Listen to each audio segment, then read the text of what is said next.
오늘 새해 첫 주에 저는 사도행전 19장 사도 바울이 복음을 전하는 장면을 본문으로 잡았습니다.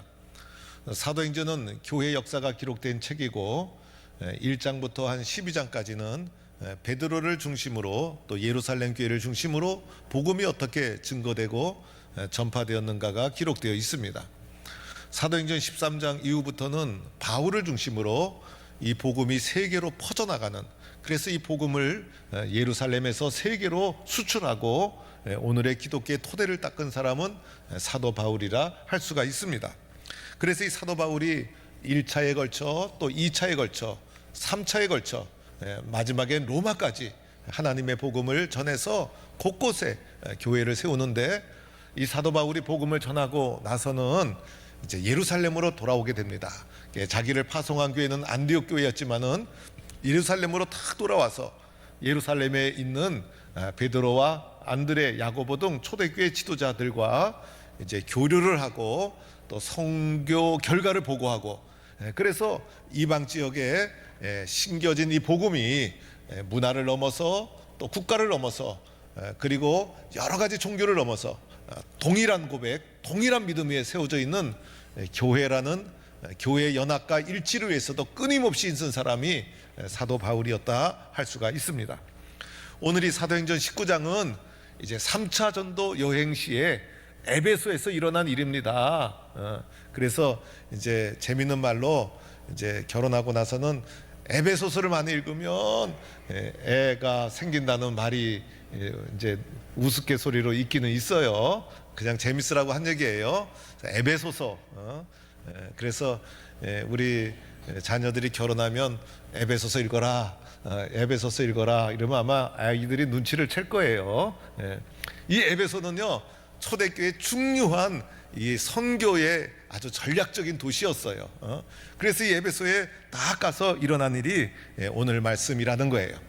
3차 전도 여행 시에 일어난 거니까 1차, 2차를 통해서 이미 그 지역에 복음도 전해지고 교회도 세워지고, 그래서 3차 전도 여행 때 에베소에 다시 딱 가보니까 그곳에서 바울이 제자라고 불리는 사람을 만난 거예요. 제자라고 불리니 얼마나 훌륭해요.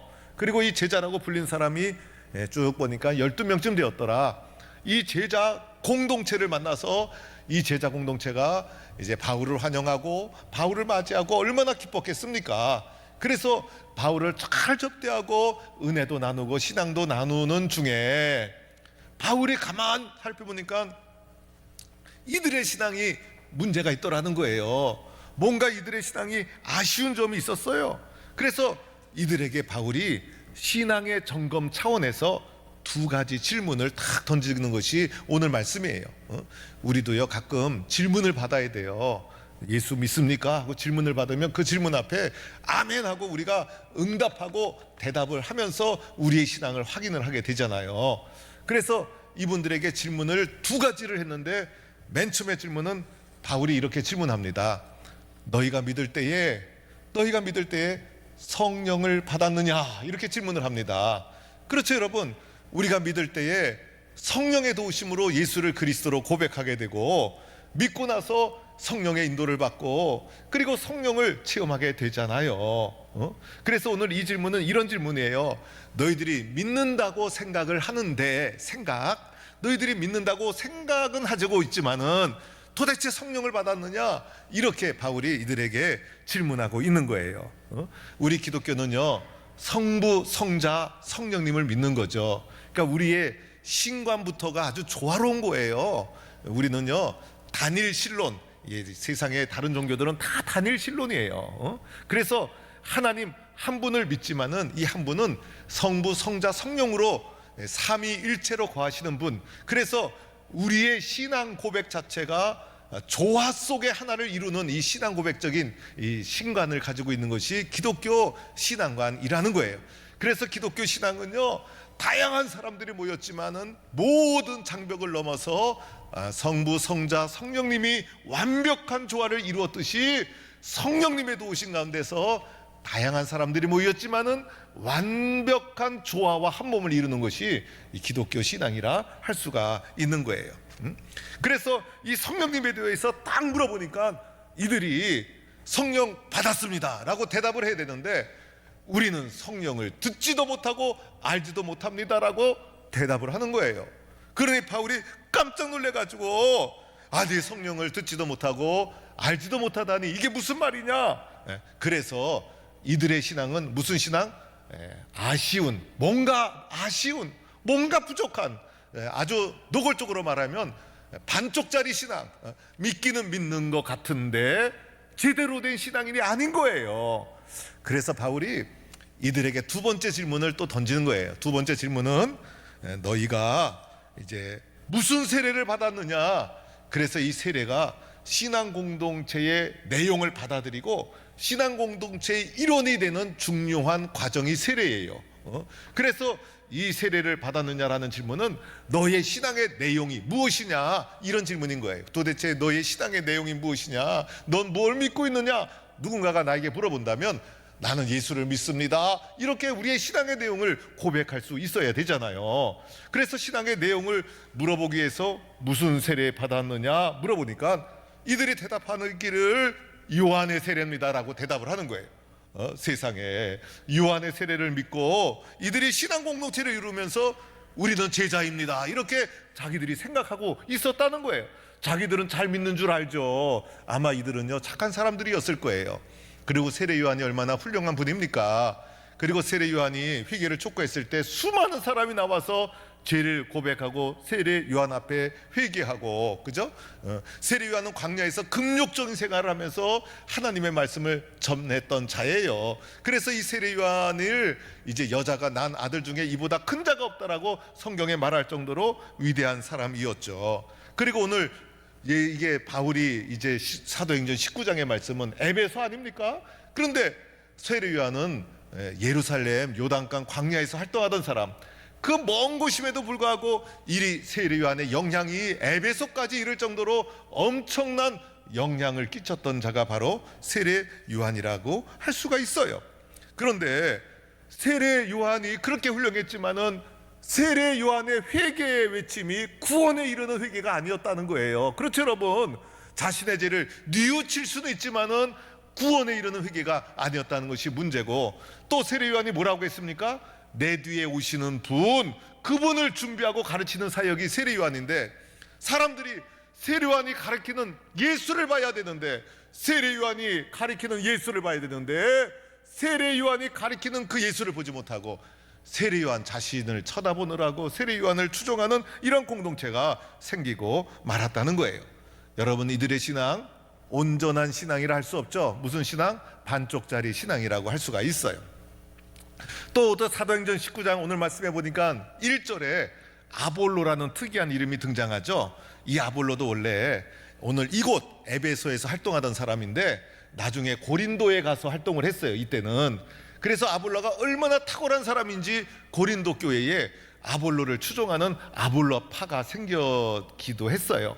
그런데 이 아볼로를 성경에서는요 아주 탁월한 사람이고 언변이 유창한 사람이고 성경을 아주 꿰뚫어보는 능통한 사람이었다는 거예요. 그래서 주의 도를 가르치는데 이 아볼로를 통해서 엄청나게 사람들이 은혜 받고, 그래서 아볼로를 추종하는 사람들이 교회 안에 생겼는데, 문제는 아볼로도요 요한의 세례까지만 알던 사람이었어요.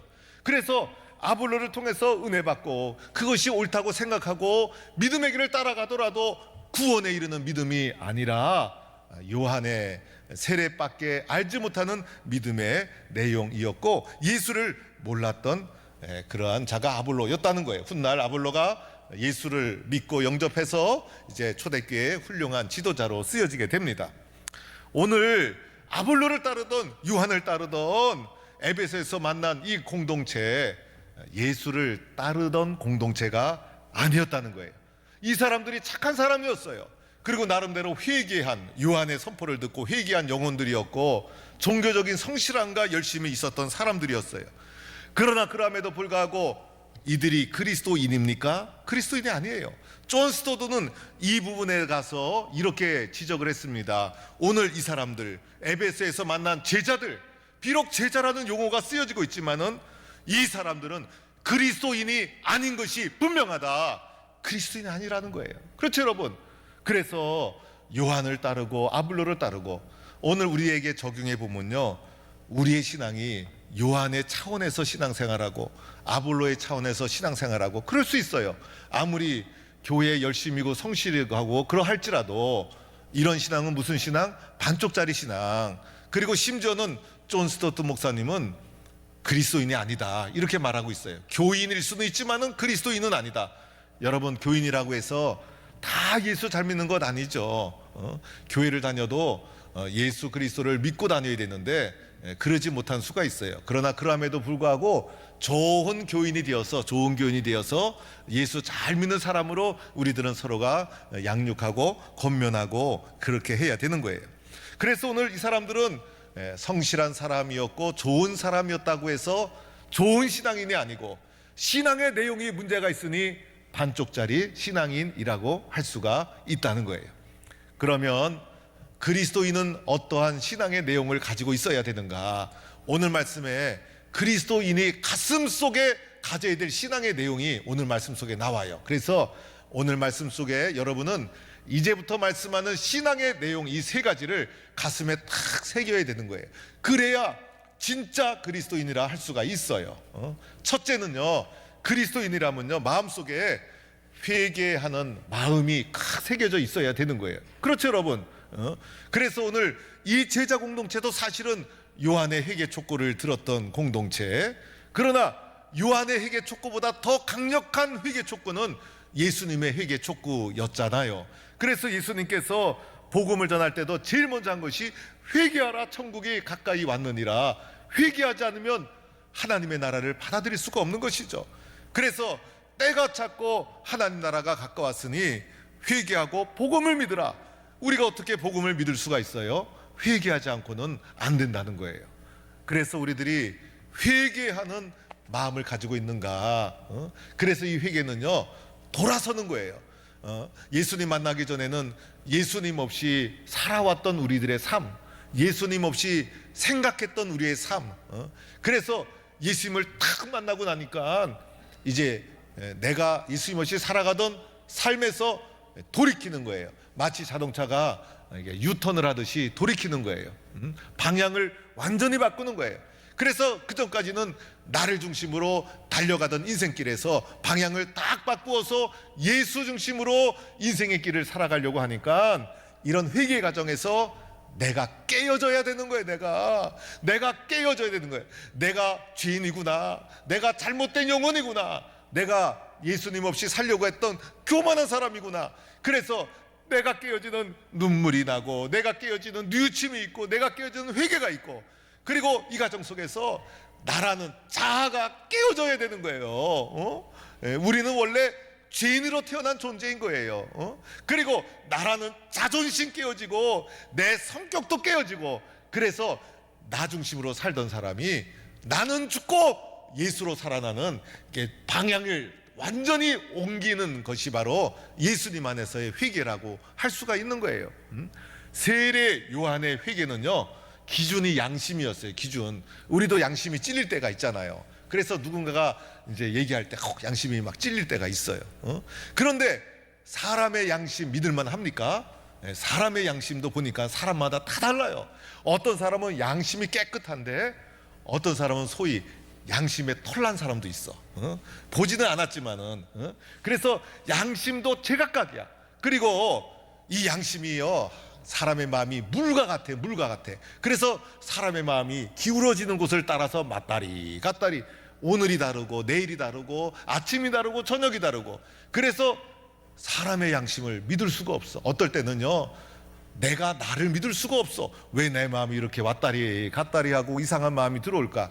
그래서 세례 요한의 회개의 기준은 사람의 죄로 오염된 양심이 기준이었다면, 예수님의 회개는 예수님의 십자가의 사건이 기준이에요. 그래서 예수님의 십자가의 사건 앞에서 자복하고 회개하고 내가 깨어지고, 그래서 인생의 방향이 완전히 바뀌는 회개 역사가 그리스도인의 마음판에 새겨져 있어야 그 사람이 그리스도인이라 할 수가 있는 거예요. 그래서 이렇게 회개하고 믿음의 길을 걸어가는 사람은요, 항상 예수님 앞에 하나님, 내가 어떻게 해야 되나요? 하나님, 내가 부족한 게 뭔가요?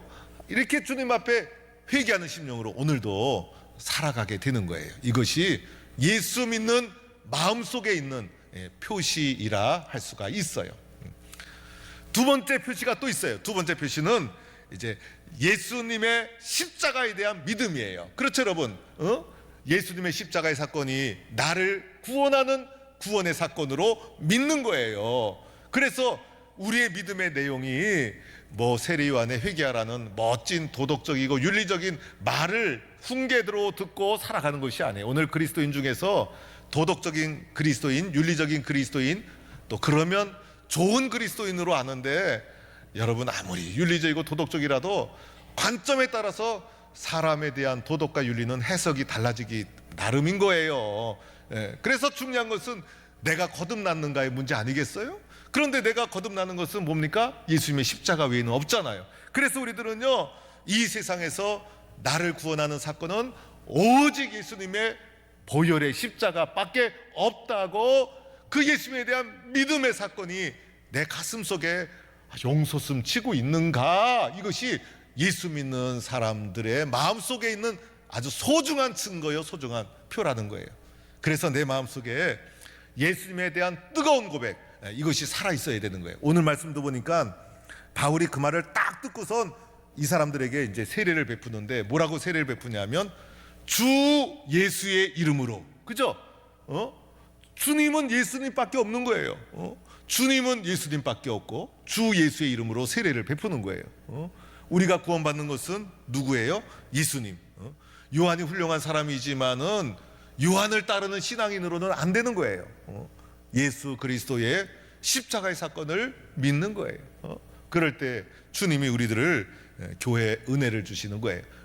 제가 성도들에게 세례를 베풀 때 요한의 이름으로 세례를 베풉니까? 안 그렇죠. 제가 세례를 베풀 때 이제 선언을 하면서 세례를 딱 베푸는데, 그때 제가 이렇게 말을 합니다. 주 예수를 믿는, 그죠? 오늘 말씀하고 똑같은 거예요. 주 예수를 믿는 누구에게 내가 성부와 성자와 성령의 이름으로 세례를 주노라, 이렇게 예수의 이름으로 세례를 베푸는 거예요. 그래서 우리의 신앙의 초점에 누가 있어야 됩니까? 예수님. 그래서 나는 예수님의 은혜로 구원을 받았습니다. 나는 예수님을 사랑합니다. 나는 예수님의 은혜 속에 살아갑니다. 예수님 닮기를 원합니다. 예수님 의지합니다. 이렇게 우리의 신앙 삶 속에 예수님이 중심이 되어서 예수님만 바라보고 살아갈 때 그 사람이 능력 있는 신앙인이 되고, 그 사람이 구원받은 그리스도인이라는 표시가 되어지는 거예요. 이 예수님에게서 시선이 빗나가면요, 우리의 신앙이 변질될 수 있어요. 그래서 교회 생활하면서도 예수님 없이 열심으로 신앙생활 할 수 있어요. 그렇죠, 여러분? 그러면 어떻게 됩니까? 문제가 일어나기 시작하는 거예요. 아무리 교회에서 이제 권사가 되고 또 안수자가 되고 장로가 되어도요, 마음속에 예수님 사랑하는 깊은 마음이 없으면요, 얼마나 허전하겠어요. 얼마나 문제가 있겠어요. 그래서 우리의 신앙의 중심에는요, 항상 예수님이 살아계셔서 예수님 중심으로 믿음의 길을 걸어가고, 우리의 마음판에 예수님의 십자가의 흔적이 진하게 새겨져 있고 항상 용솟음 치는 그런 신앙인이 그리스도인이라 할 수가 있는 것입니다. 세 번째로는 중요한 것 또 하나가 성령의 체험이 있어야 되는 거예요. 성령의 체험. 그렇죠, 여러분? 그래서 오늘 말씀에도 보니까 예수의 이름으로 세례를 받으니 바울이 그들에게 안수함에 성령이 그들에게 임하는 거예요. 성령이 임하니 그들이 방언도 하고 예언도 했다. 그래서 성령이 주도권을 잡고 그 사람을 잡아서 성령이 이끄시고 성령에 순종하는 삶을 살아가는 거예요. 그래서 오늘 이 장면을 마가의 다락방의 작은 사건이다, 사도행전 2장에 나왔던 마가의 다락방의 또 다른 사건이다라고 설명하는 사람도 있기도 합니다. 그래서 성령님의 역사가 내 마음속에 늘 끊임없이 역사해야 되는 거예요. 그래서 성령님이 도와주시고 성령님이 힘을 주시고 성령 충만하고 찬양을 불러도 뜨겁게, 그리고 이 성령 충만한 은혜의 삶은요, 믿음이 있구나라는 것을 증거하는 표가 되는 거예요. 그래서 신앙생활은 건조하게 해서는 안 되는 거예요. 갈급한 마음으로, 내가 좀 건조해졌구나 싶으면 갈급해하는 마음으로 주님 앞에 나와야 되는 거예요. 그리고 사모하는 심정으로 나와야 되는 거예요. 그러다 보면 나도 모르게 용기가 솟아오르고 성령님께서 나를 도와주시는 것을 느끼게 되고, 그래서 신앙생활에는요, 눈으로 보는 것도 중요하고 또 귀로 듣는 것도 중요하지만은 마음으로 느끼는 것도 중요한 거예요. 그래서 이렇게 사모하는 심령으로 우리가 하나님 앞에 나서야 되는 거예요. 우리의 마음은요, 원래 죄로 오염되고 타락된 마음판이어서 우리의 마음은 원래 가시떨기와 같아. 우리의 마음은 돌밭과 같아. 우리의 마음은 길가와 같아. 가만히 내 마음을 보면 내 마음처럼 이렇게 고약한 마음이 어디 있을까? 그래서 우리의 마음은 원래 가시떨기고 돌밭이고 길가예요. 그래서 씨앗이 뿌려져도 금방 사라지고 금방 자라다가 없어지고, 그리고 바람이 불면 날아가고 시련이 닥치면 믿음도 다 사라지고, 그래서 우리의 원래 마음판은 돌밭이다, 가시떨기다, 길가다, 그렇게 생각해야 돼요. 그러면 어떻게 됩니까? 열매가 없잖아. 열매가 씨앗이 뿌려져도 열매가 없잖아요. 그런데 이 가시떨기, 돌밭, 길가와 같은 마음에 성령님께서 도와주시니까 성령님이 이 가시떨기와 같은 밭을 다시 일궈내고 또 거름도 주고 또 돌도 또 골라내고, 그래서 우리의 마음판을 성령님께서 옥토로 바꿔주는 거예요. 그래서 우리들은 하나님, 내 마음판은 가시떨기인데 돌밭인데 길가인데 성령님, 내 마음판을 은혜로 잘 가꾸어 주어서 내 마음판이 옥토가 되게 해주세요. 그래서 주님의 말씀이 내 마음판에 딱 떨어지는 순간 아멘으로 탁 받아서 30배, 60배, 100배의 결실을 맺게 해주세요. 이렇게 성령님의 은혜를 사모하는 믿음의 길을 걸어가야 되는 거예요. 이런 성도가 되기를 축원합니다. 오늘 우리가 예수를 잘 믿고 은혜의 생활을 잘 해야 되는데, 우리 사도행전 19장에 나오는 제자 공동체라고 불리는 이 사람들은 내면을 들여다보니까 신앙에 문제가 있었어요. 우리도 열심히 신앙생활 하는 것 같지만은 내면을 들여다보면 부끄러운 모습이 여러분 한두 가지가 아닐 거예요.